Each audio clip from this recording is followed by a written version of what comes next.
사랑하는 성도 여러분, 안녕하십니까? 여러분 감사합니다. 우리 어머님을 보내드리는 데 있어서 여러분들께서 많이 기도해 주시고 염려해 주신 것 덕분에 제 품 안에서 거의 잠들었습니다. 그러나 모든 일에 있어서 시험이 들까 봐 상당히 기도를 많이 했습니다. 사실은 어머님께서 바이러스를 걸린 후 상당히 고비다 생각했는데 이제 해제가 딱 됐는데 그 이튿날 새벽 6시에 잠드셨습니다. 그러는데 어머님이 사실상 제가 예수를 믿는다고 빗자루 갖고 제 종아리를 내리치신 분이에요. 그리고 며느리가 예수라는 말만 하게 되면 가만히 있지 않는 분이었어요. 그리고 제가 예수를 믿는다 하면 너나 잘 믿어 이런 형태였는데 어느 날 갑자기 조카가 저에게 큰형님 딸 조카가 작은아빠 우리 어머니 좀 살려주세요. 그래서 저는 알고 있었죠. 근데 그때 뭐 집에 들릴 필요도 없이 그냥 네 차에다 모시고 바로 내려온나 그래갖고 하동으로 모셨어요. 하동으로 모시면서 몇 주가 지난 후에 어머니를 모시고 며느리를 뵈러 갔습니다. 근데 큰며느리가 그렇게 불교를 열심히 다닌 큰며느리가 어머니 손을 딱 잡더니 어머니 저와 함께 예수 믿고 하늘에 갑시다. 그러면 네가 예수 믿는다면 나도 믿는마 해가지고 여수 요양병원에서 우리 이병헌 목사님 모시고 거기서 침례를 받았습니다. 그래서 주 안에서 잠들었습니다. 아무튼 여러분들이 기도에 장례식 마지막 그 순간까지 잘 마무리를 잘했습니다. 감사합니다. 참 은혜였어요. 근데 저는 한 6주 동안 고전을 하고 있습니다. 막내가 바이러스를 걸려갖고 2주 있었죠. 큰딸이 바이러스 걸려갖고 일주일 있었죠. 또 저 와이프가 또 걸려가지고 일주일 있었죠. 어머님 또 돌아가셔가지고 한 5주 동안에 그렇게 보냈습니다. 근데 상당히 힘들어갖고 제 목소리가 아닐 걸 여러분들이 이해해 주시기를 바랍니다.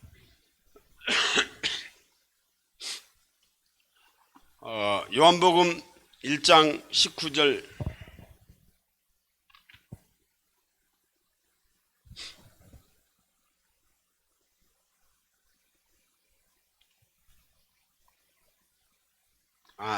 요한복음 1장 29절입니다. 이튿날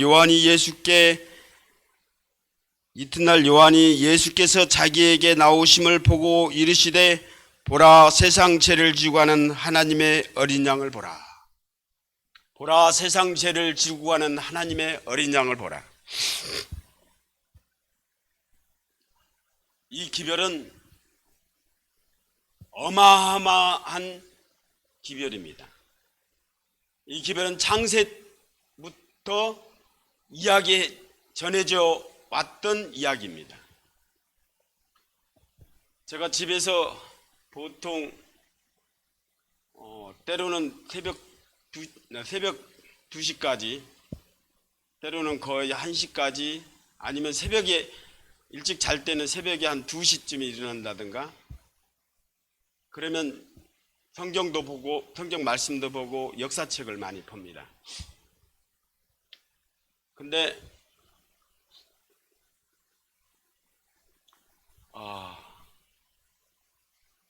우리 이스라엘의 역사와 한국의 역사가 거의 비슷하다고 얘기를 합니다. 그래서 우리는 이스라엘을 형제의 나라라고 얘기 안 하는데 이스라엘은 우리 한국을 보고 형제의 나라라고 얘기를 합니다. 우리는 역사를 그렇게 안 배웠기 때문에요. 터키도 우리를 보고 형제의 나라라고 하는데 우리는 터키를 보고 형제의 나라라고 하지 않습니다. 그러면 지금 전쟁을 일어나고 있는 우크라이나라는 나라는 거의 우리나라의 1950년대 6.25와 비슷한 사건들입니다. 그러면 그 나라는 어떤 나라였는가? 그들도 역시 한국을 형제의 나라라고 얘기합니다. 참 이상하죠?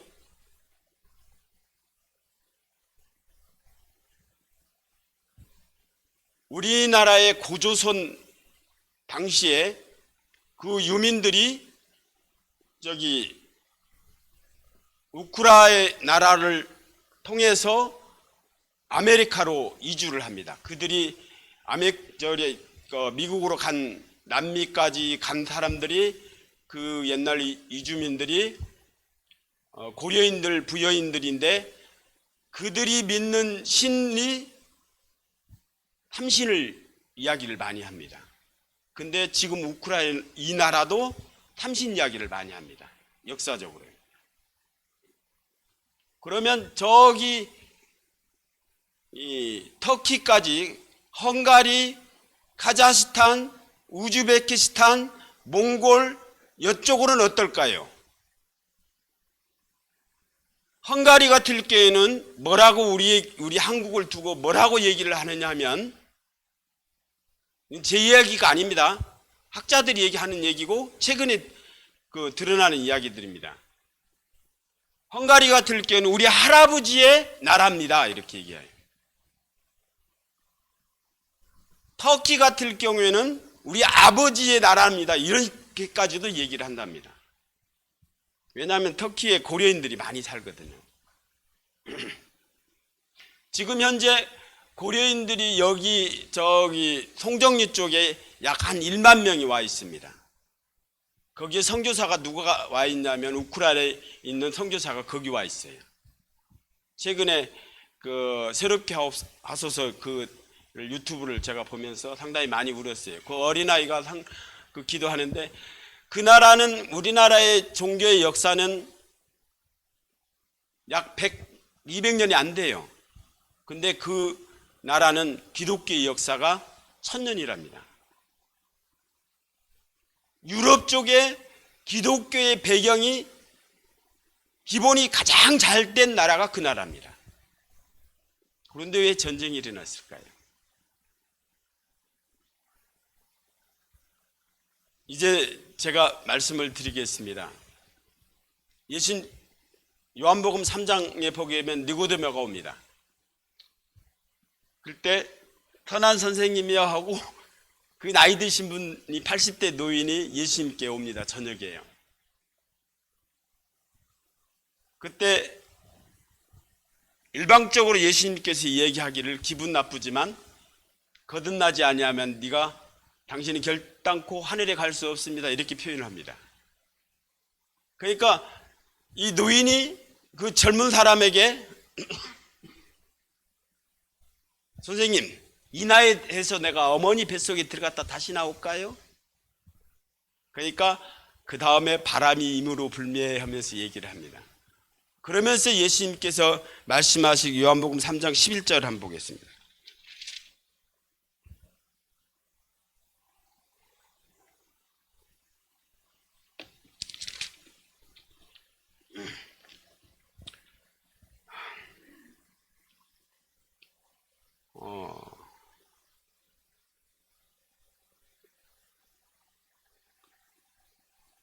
예수께서 그에게 대답하여 이르시되 너는 이스라엘 선생으로서 이러한 것들을 알지 못하느냐? 진실로 진실로 내게 이르노니 우리를 아는 것을 말하고 본 것을 증언하노라.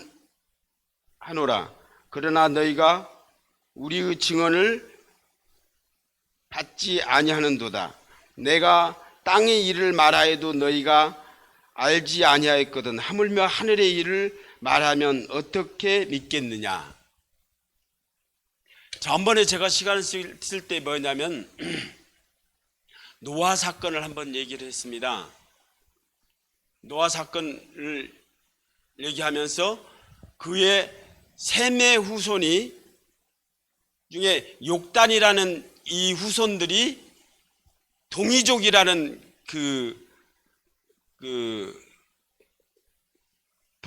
욕단의 후손이 동이족이라는 우리가 배우는 역사의 세계사에 동이족이라는 그 후손들이 있습니다. 욕단의 후손이요. 그들이 그 셈의 후손들이 믿는 신앙들은 거의 보편적으로 문화가 세 신을 믿습니다. 삼신을 믿어요. 우리나라는 특별히 옛날에부터 삼신에 대해서 많이 얘기를 합니다. 근데 카자흐스탄도 마찬가지고 헝가리도 마찬가지고 터키도 마찬가지고 몽골도 마찬가지고 일본도 마찬가지예요.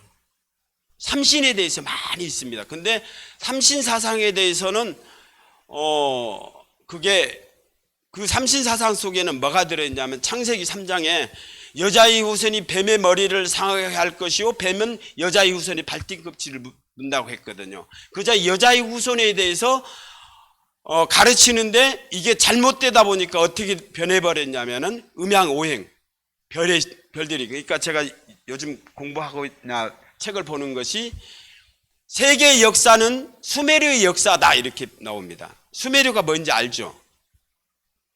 수메르라는 그 나라가 망했거든요. 근데 수메르가 생기기 전에 뭐냐면 바벨탑 사건이 있습니다. 바벨탑에서 무너지고 그 민족들이 흩어져 가지고 한 도시를 형성을 만드는 것이 수메르예요.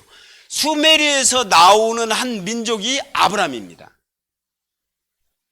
이게 수메르 속에 한 도시가 있는데 그게 갈대 우르예요.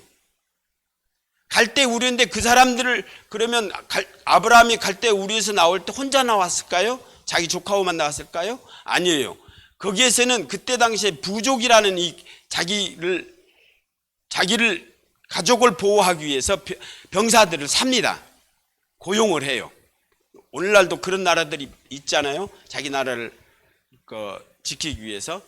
그래서 한 400여 명의 병사들 같이 나오는 거예요. 그래서 롯이 소돔과 고모라의 자기 조카가 전쟁이 일어나서 끌려갈 때 그 병사들 데리고 가서 끌고 오는 겁니다. 수메르에서 믿는 신들이 어떤 신이었냐면은 이 사람을 신격화 시켜버려요. 그러니까 뭐냐면 너는 저 화성에서 왔어. 여기 한 그 부족의 어떤 아들이 딱 태어나면 너는 저 금성에서 왔어. 이런 식으로 그 별들의 신의 아들로 이렇게. 그러니까 우리 창세기 여자의 후손을 그렇게 변형시켜버려요, 사단이. 그러다 보니까 이것을 통합하다 보니까 어떤 것이 되냐면은 이제 통합하면서 만들어 놓은 것이 어떤 사상을 만들어내는 거죠. 그래서 오늘 동이족들이 배우는 그 배경이 음양오행의 그 사상, 별들의 그 성경에도 나와요. 별을 보고 점을 치는 자들은 망할다고 성경이 나와 있어요. 근데 우리는 하나님을 제대로 믿어야 합니다. 왜 제가 이 이야기를 하냐면 니고데모가 딱 왔어요. 왔는데 선생님 뭔가를 교훈을 들으려고 하는데 예수님이 엉뚱한 소리를 하는 거예요. 내가 땅의 일을 얘기하도 네가 나를 안 믿는데 땅의 일이 뭐 얘기해요? 여자의 후손 나가 여기 와서 네한테 얘기하는데 네가 안 믿는데 내가 하늘에 있었던 것들을 이야기를 하게 되면 네가 믿겠냐? 이 말이에요. 예수님 오실 당시에 예수님 오셨는데 사두개인과 바리새인들이요. 바리새인들은 율법에 대해서 천문적인 지식을 가지고 있어요. 바리새인들은, 사두개인들은 성소에 대한 지식을 완벽하게 터득한 사람들이에요. 그들이 예수님이 이 성소의 원본이신 예수 그리스도를 왔는데 하나님의 율법의 원본이신 예수 그리스도께서 오셨는데 이들이 잡아서 십자가에 못 박았는데 내주었습니다. 우리가 그렇게 변할란가 몰라요. 부조화 선지자에 보니까 엊그저께 근데 부조화 선지자에 보니까요, 노아 방주를 짓는데 무두셀라가 죽고 무두셀라 아들께 에녹이 하늘에 갔잖아요. 에녹이 자기 아들 무두셀라를 낳고 너무 깊어서 하나님과 동행하다가 하늘에 가버렸어요. 그러니까 무두셀라가 자기 자식한테도 교육을 시켰는데 그 자식이, 무두셀라 자식이 노아 방주 짓는데 동참했습니다. 네? 나무도 매다 주고 역청도 바르고 심부름도 하고 같이 밥도 먹고 같이 예배도 드리고, 근데 그가 어디 안 들어왔냐면 노아 방주에 안 들어왔어요. 율법에 대한 박사들, 이 바리새인들이나 사두개인들의 성서에 대한 이 박사들이 수많은 그런 지식들을 가졌지만은 그들이 예수를 몰라봤어요. 그래서 예수님께서 그 이야기를 하는 건데, 뼈 있는 이야기입니다. 사실은 우리나라의 문화 속에서도 여자의 후손이라는 개념으로 그 왕을 예를 들어 박역해서 신라를 세웠던 박역해서 같은 경우에는 아래서 낳았는데 그렇게 표현하잖아요. 여자의 후손이라는 그 개념이, 그런 것들이 우리나라뿐만 아니라 각 나라마다 다 있습니다. 그게 특히 동이족이 별들의 신을 믿는 이 동이족의 후손들이요. 저 인디안들도 그랬으니까요. 그러면 시간이 빨리 가버리니까 다 이야기를 못 하겠네요. 진짜 유대인들이 얘기하는 것 중에 무슨 이야기가 있냐면, 정말 이야기부터 할게요. 세상에서 우리에게 줄 수 있는 것이 두 가지 있습니다. 하나는 지식이에요. 이따 그거 설명하겠습니다. 지식이고, 두 번째는 지혜예요. 지식이 있어야 지혜가 있죠. 지혜롭게 살 수가 있잖아요. 여러 사회생활을 할 수 있잖아요.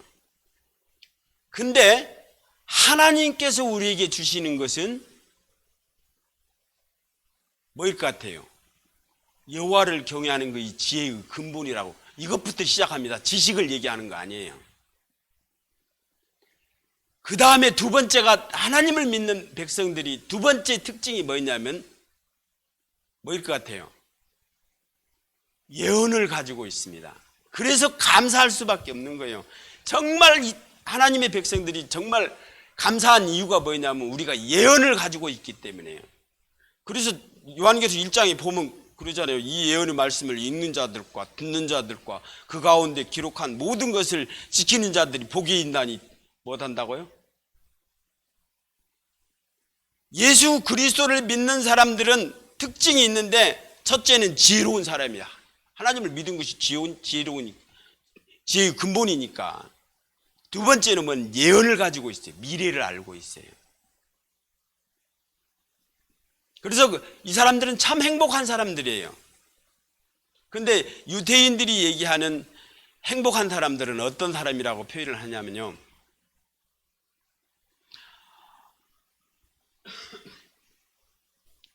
뭔가 열심히 배우고 있는 사람.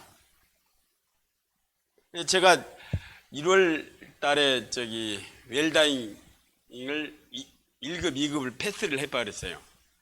나도 생각지도 못한 패스를 해버렸는데, 그 속이 뭐냐면, 뭐라고 얘기를 하냐면요, 여러분들이 앞으로 재수가 없으면 200살까지 살 것이고, 평균적으로 지금 사는 사람들이 거의, 우리 어머니가 백수에 돌아가셨으니까요, 여러분들이 지금 60대라면 아마 120살까지 살 거예요. 30대라면 150살까지 살 겁니다. 20대라면 180까지 산답니다. 근데요, 거짓말 같은 진실이에요. 왜 그런지 알아요? 저는 안식일날만 되면 핸드폰을 안 갖고 다닙니다. 그냥 집에다 던져놓고 다녀요. 여러분들도 다 그랬으면 좋겠어. 여러분들이 늘 핸드폰 삑삑삑 그러니까 청소년들, 학생들이 저기서 뒤에서 예배 드리고 보면 요것만 보고 있어요. 좀 버렸으면 좋겠어요. 이 인공지능이요, 우리가 모르는 사이에서 나를 한 80% 70%를 지배하고 있습니다. 우리를. 근데 앞으로 어떻게 지배하냐면요, 이거 들고 다니면은 윤재가, 주인님 운동 좀 더 해야 되겠습니다. 앞으로 30분 더 걸으세요. 요것이 가르쳐줘요. 핸드폰에. 앞으로는요, 내가 당뇨가 있다, 홍장로님 걱정할 필요 없어요. 그냥 요것이 내가 들고 다니는데 이걸 감지해서 의료원으로, 대학병원으로 연락을 해서 거기서 처방해 갖고 옵니다. 우리가 봤잖아요. 바이러스 걸리니까 그냥 오더라고. 약이 그냥 집에 있는데도. 딸들이 걸렸는데 혈압이 높잖아요. 그게 그냥 의료원으로 그냥 연락돼서 그 처방돼 갖고 옵니다. 안 그럴 것 같죠? 지금 우리가, 제가 자꾸 말이 어머니들어 열이 세면 안 되는데 이것까지 얘기를 할게요. 메타버스라는 이야기를 작년 초인가 저작년 초인가 제가 얘기를 했어요. 그랬더니 메타버스가 뭐요? 그 타고 다니는 버스도 있어? 이렇게 얘기하는 사람도 있어요. 그거 뭐요? 그랬는데 그게 지금 어떻게 움직이냐면요, 제3의 세계, 그게 사실 바벨탑입니다. 여러분들 더 그거에 대해서, 여기 우리가 지구에 살고 있는데 지구 말고 다른 똑같은 지구가 있어요. 그래서 지금 홍장로님 그 집을 누가 샀는지도 몰라요. 홍장로님 이 땅에 있는 것은 홍장로님 이름으로 돼 있어요. 근데 그 집원이 우주에 떠 있는 그 메타버스 그 지구본에는 홍장로님 이름이 아니라 윤재갑이라고 등록돼 있는지도 몰라요. 청와대는 이미 중국 사람들한테 다 팔렸대요. 그 땅덩어리가. 그 돈으로 지금 계산하고 있어요. 이것보다도 이게 어마어마한 것들인데요. 지금 앞으로 우리가 이게 이 세상의 흐름을 정확히 알고 어떻게 움직여야 될 것을 알지 못하면은 우리는 그냥 폼페이오 화산처럼 그냥 빵 하고 가버리는 거예요. 지금 우크라이나 전쟁 폭탄 하나 맞으니까 그냥 가버리잖아요. 자, 이제 마무리하겠습니다. 그래서 사실은 예수님 세상 죄를 지고 하는 하나님의 어린 양을 보는데 그 어린 양이 구약 가운데는 제가 이제 결론은 제 마음속에 제 신앙을 이렇게 딱 잡았어요. 그리고 애들한테나 애기 엄마한테도 그 얘기를 했습니다. 우리가 120년 살면 무슨 의미가 있고 150년 살고 200년 산들 무슨 의미가 있습니까? 아무 의미 없어요. 근데 세상은 이제 끝이 왔으니까 예수님이 오시니까요. 어떻게 신앙을 해야 되는가? 구약 가운데에서 만드는 것이 성소 이야기예요. 성소 이야기. 그 성소 이야기가 누구냐면 예수예요. 예수. 그 예수님이 오셨잖아요. 세상 죄를 지고 한 하나님의 어린 양. 그분이 와서 뭐라고 얘기했냐면 내가 너를 끝까지 사랑하고 도와줄 테니까 네 마음만 좀 열어줘. 내가 알아서 처리할게. 여러분, 우리는 사실은 덤으로 사는 사람들이에요. 안장로님, 만약에 안장로님 신장을 딱 떼가지고 저 송장로님한테 딱 신장을 줬어요. 아니면 저한테 줬다고 합시다. 제가 신장병을 갖고 줬어요. 제가 병들어서 죽으면 좋겠어요? 오래 살기를 바랄까요? 그죠? 가가 만약에 장로님께서 저한테 신장을 줬으면 제가 움직이는 곳, 예를 들어서 제가 방탕한 생활을 하게 되면 내가 저한테 왜 줬지? 만나서 그러지 마. 나 하나밖에 없어. 2개 있는 거 자네한테 줬는데 왜 그래? 안 그럴까요? 예수님께서 우리에게 덤으로 준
성소를 본 순간 뭐 돼요?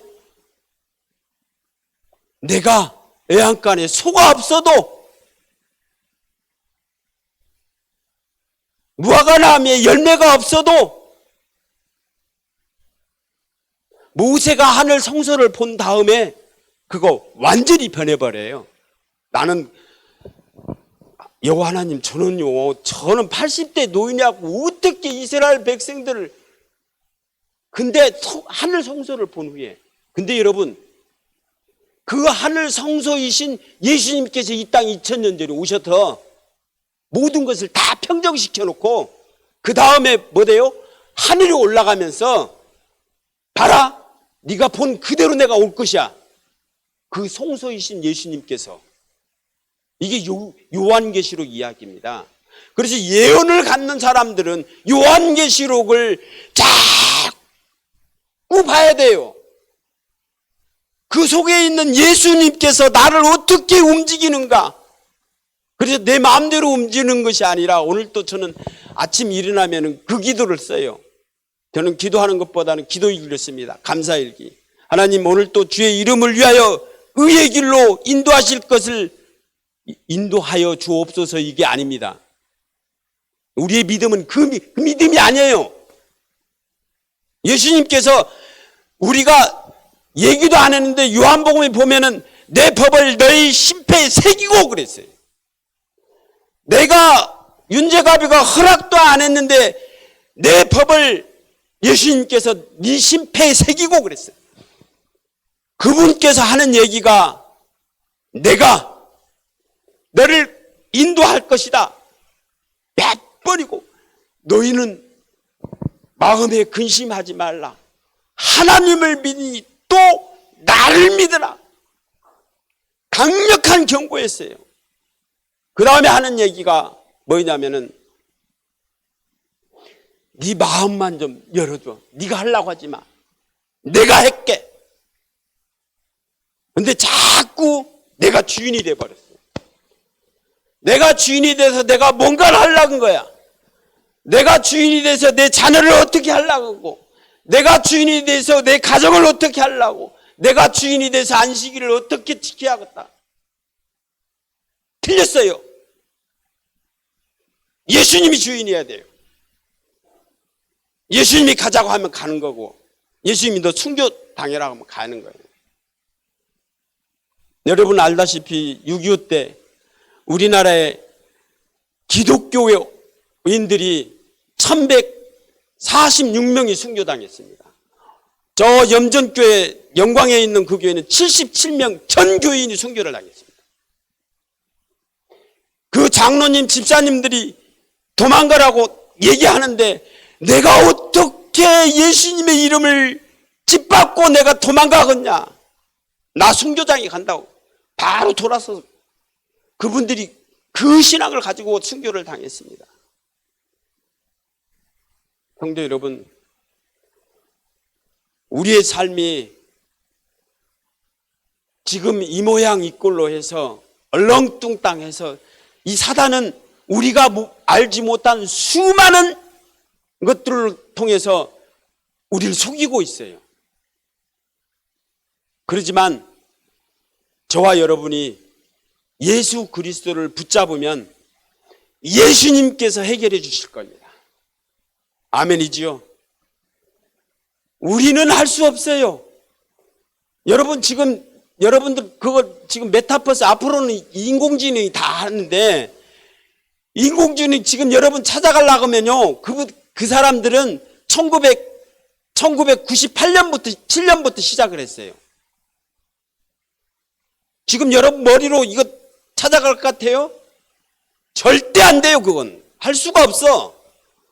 인간의 머리로 지금부터 20년 동안 파야 그 사람들 발바닥이나 따라갈란가 모르겠어요. 발자국이나.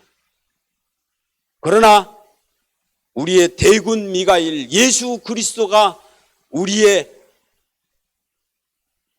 선장이 되시고 우리의 구원자 되시며 우리를 인도하신 창조자 하나님이신 것을, 우리의 주인이신 것을 여러분과 제가 확신하면서 이 시간을 마치겠습니다. 기도하겠습니다.